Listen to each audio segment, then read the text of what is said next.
Yan. So, andito na tayo comparison ulit ng job order versus process costing. Ito, naulit na lang din, no? Nabanggit na natin kanina.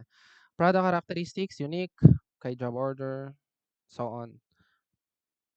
Tapos cost accumulation is by individual job, kay job order, kay process naman by production department or process. Then, unit cost allocation. So, ito, total job cost divided by total units in job. Sige, pakita nga natin to. Total job cost divided by total units in job. Nasaan yung sample natin kanina ng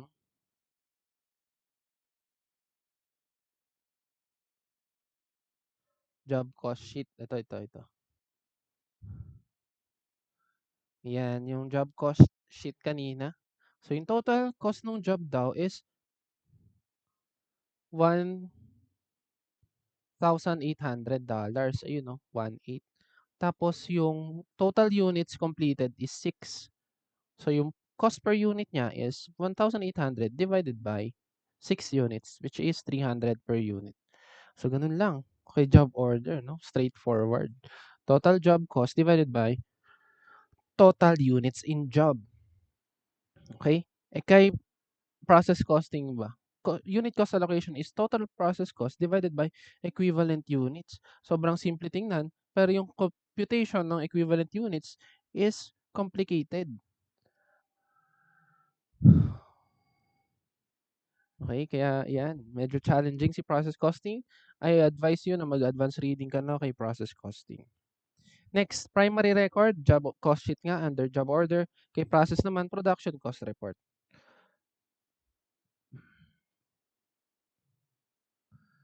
Okay, next, overhead assignment, volume-based versus activity-based. Okay. So ito, may sariling topic naman tayo for activity-based costing, no? So yung volume-based and activity-based, introhan natin for now. No? Under normal costing, manufacturing overhead cannot be directly traced to specific jobs. Paulit-ulit na tayong binabanggit yan. No? Therefore, overhead must be allocated using predetermined rates. So paano may allocate? Pwedeng volume-based or activity-based. Yung volume-based, tinatawag din siyang traditional na allocation. So volume-based overhead allocation assumes that production volume, for example, direct labor hours or machine hours, is the main driver of overhead costs. A single plant-wide rate or departmental rates are computed. So ito yung simpleng pag-compute natin ng predetermined rate dito under volume-based. Estimated total overhead cost divided by estimated total allocation base. So yung total overhead cost lang divided by dun sa uh, hours or direct labor hours or machine hours. So ang limitation nito, it leads to product cost distortion, high volume simple jobs absorb excessive overhead, cross-subsidizing low volume complex jobs that actually consume more overhead support resources. So yan kay volume-based overhead allocation. Kay activity-based, ito medyo magko-compute ka talaga, no? Recognizes that products consume activities and activities consume resources. So overhead is grouped into specific activity cost pools. For example, equipment setup, materials handling, quality control, and then allocated based on activity cost drivers. Pero ito, may separate na topic tayo for activity-based costing. Saan natin yan aaralin? Dito, topic 7 sa finals, activity-based costing.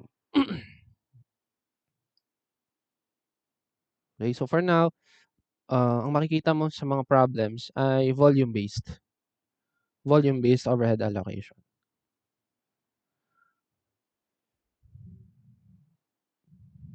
Okay, next natin, job order costing system and document flow. So yung cost flow sequence na pag-usapan na natin last time, no? Raw materials, papuntang work in process, papuntang finished goods, then pag nabenta, cost of goods sold. Pati yung mga T accounts niyan, inaral na natin. Magagamit mo ba dito yung mga T accounts na natutunan mo? Yes. Next, core supporting documents. Ito na yung mga actual documents na ginagamit. Purchase requisition order. This authorizes and records material purchases from vendors. Take note of purchase requisition. O nag-request ka ng bumili. Purchase requisition and purchase order. So ito ay related sa material purchases from vendors. Sige, magtingin din tayo ng sample ng purchase requisition at saka purchase order. Yung actual na itsura niya. Purchase requisition sample. So, ang daming laman. NetSuite. Nasaan yun? Nasa yung sample. Ayun. A purchase requisition is an internal document indicating the desire to purchase goods or services for the business. An employee fills out a purchase requisition and submits it to the appropriate individuals or departments for review and approval. Reviewers may include both employees' line manager and the company's central procurement or purchasing department. So once the purchase requisition is approved, the business then issues a purchase order for the requested items to the appropriate vendor. So ito ang itsura ng purchase requisition. May number, may date, purchasing department. Please purchase the following named items. Tapos nakalagay dito yung quantity, number, and description ng ipapabili. Siyempre, yung purpose nakalagay. Tapos kailan, kailangan. Tapos yung proper approval ay nandito rin sa baba. Kasi hindi ka pwedeng basta-basta bumili o mag-order. Yan, kailangan mo ng approval from the proper authorities. Okay. Purchase order naman tayo. Ano, nasaan ang sample dito? Purchase order. Ay, template yung nakita ko sa template lab. Wala. Ayun. Pangit. Tingnan natin yung kabila.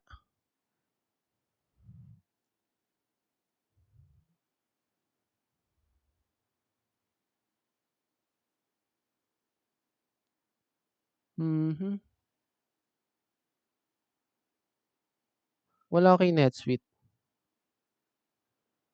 Or wala lang akong access. Wala kasi ako NetSuite na account na.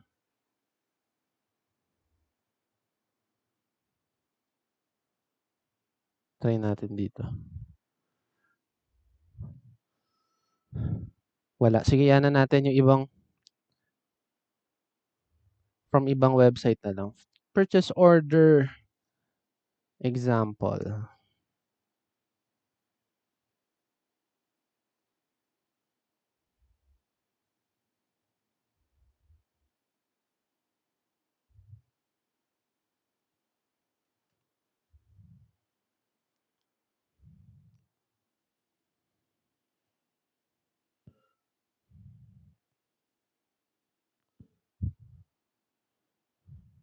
Nasaan? Ayun, ito.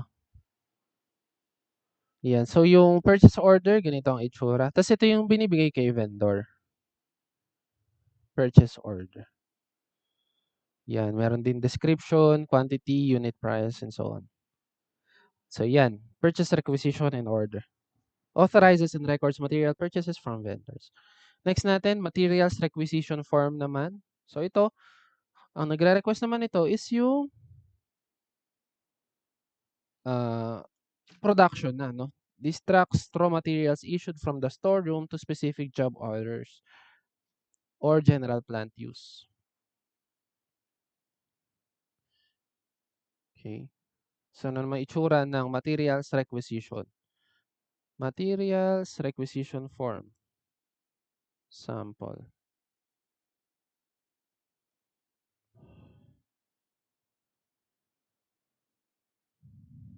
Pili tayo maganda dito.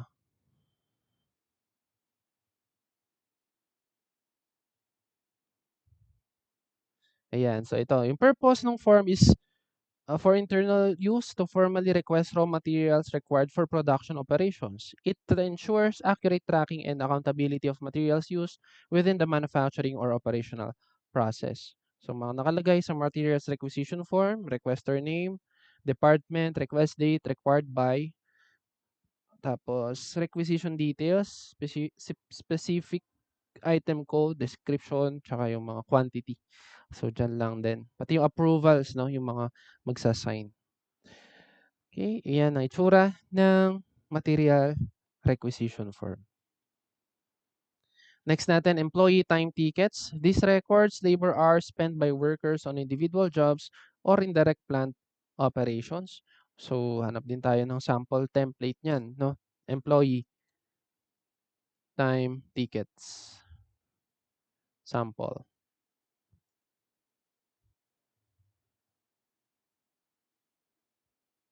Mahirap na maghanap. Sa images na lang tayo.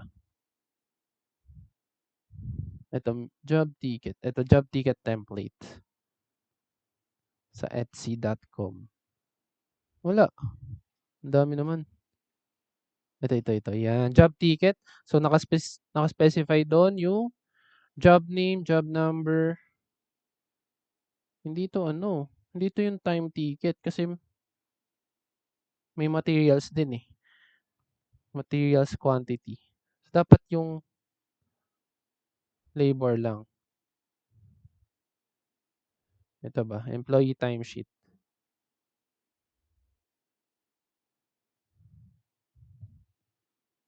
Labo. Ito. Daily time and job ticket. Tingnan na natin to.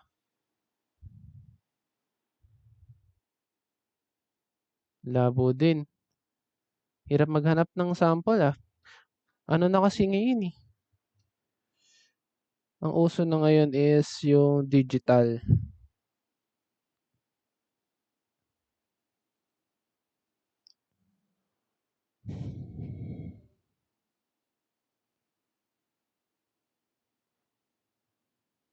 Yan, ito.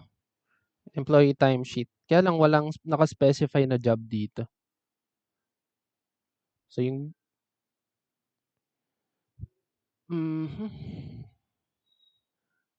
wala tayong mahanap na good example. Pero yung nakalagay doon is labor hours spent by workers on individual jobs or indirect plant operations. So parang yung sinabi natin kanina na sample ko sa audit engagements.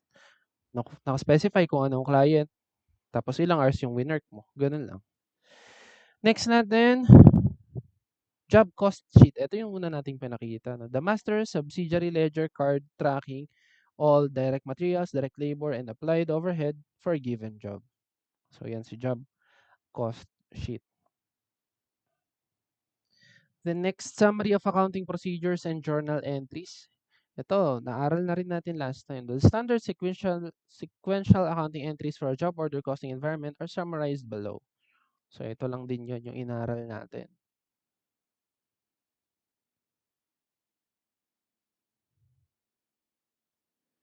Okay. Pero sa job order,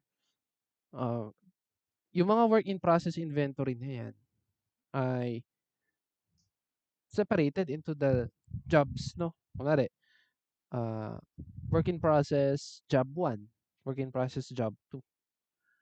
Okay, kasi nga, ina-accumulate natin yung cost per job.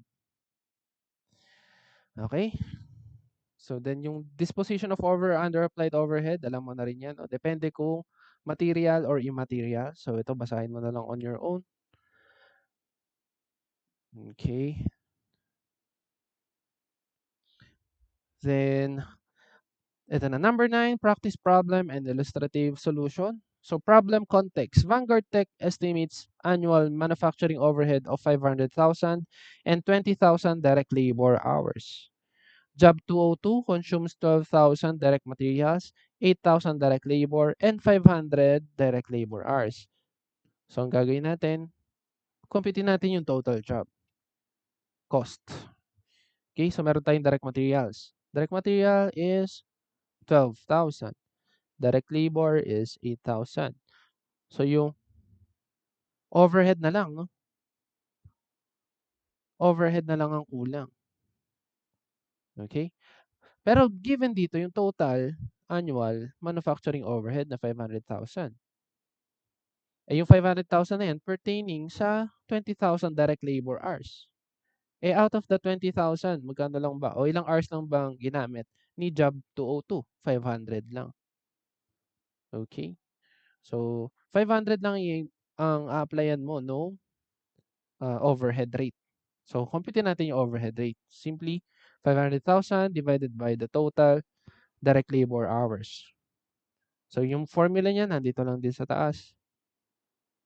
Predetermined overhead rate is estimated total overhead cost divided by estimated total allocation base. In this case, direct labor hours yung allocation base natin. So, 500,000 divided by 20,000, makakuha natin 25 per direct labor hour. And yung 25 na yan, multiply mo dun sa 500 direct labor hours na ginamit ng job 202. So, 25 times 500, 12,500. And yan na, yung overhead applied to job 202. So, 12,500. Total na natin, direct materials, 12. Tapos direct labor, 8. So, ang ating total job cost ay 32,500. And ayun, 32,500.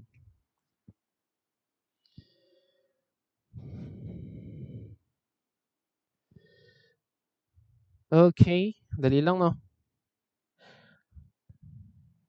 Now, meron akong assignment para sa'yo. Nandoon sa Teams mo. So, buksan mo yung Teams. Nandiyan yung assignment. Didiscuss natin yan sa face-to-face class on Tuesday. Sasagutan mo lang siya. I'll give you the time na to answer that. Teka, stop natin yung recording.